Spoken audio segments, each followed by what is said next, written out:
It all began after World War II, in the heart of Europe 70 years ago. The violence of war had left nations traumatized and children abandoned, with no one to care for them. For many, the only option was an orphanage. But a charismatic and innovative social rebel named Hermann Gmeiner knew there was a better way. He believed all children deserve a future. Gmeiner lost his mother when he was 5 years old. His eldest sister, Elsa, took on the role of caring for her 7 siblings. This shaped Gmeiner's understanding of the importance of stable relationships and a loving family. His idea was simple but revolutionary for the times: recreate the experience of a family for the child who has no one. Gmeiner started in a small wooden hut in Innsbruck, Austria, along with a passionate group of friends. And in April 1949, with the founding of SOS Children's Villages, a new concept for caring for children was born. A mother, brothers and sisters, a home, and community.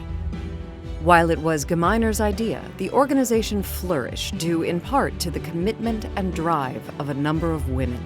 Herta Troger and Maria Hofer paved the way to find and finance the plot of land for the first SOS Children's Village.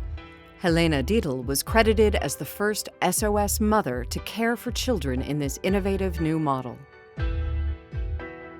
In 1949, construction began, and in 1951, the first SOS Children's Village in Imst welcomed 40 children.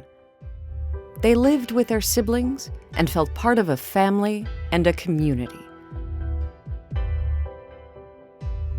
As these children grew into strong, resilient adults, the success of the new care model became clear and spread throughout Europe.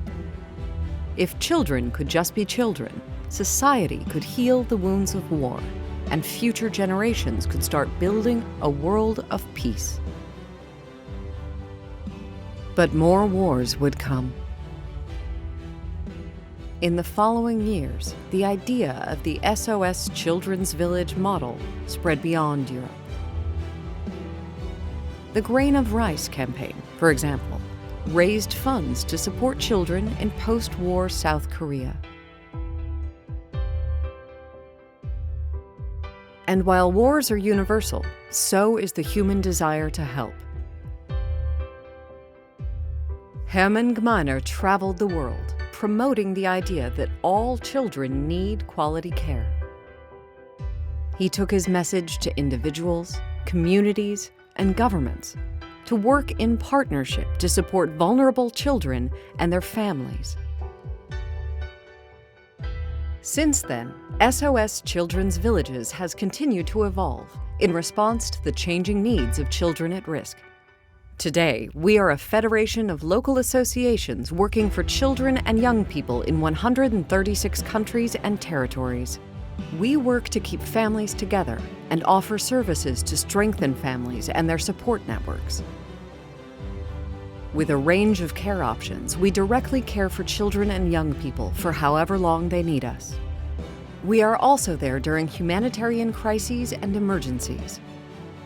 And when young people leave care, our employability programs support them so they can grow up and thrive as adults. We advocate for children's rights, and we empower children and young people to speak up for themselves. We hope that one day, organizations like SOS Children's Villages might no longer be needed. But until then, we work to ensure that no child grows up alone.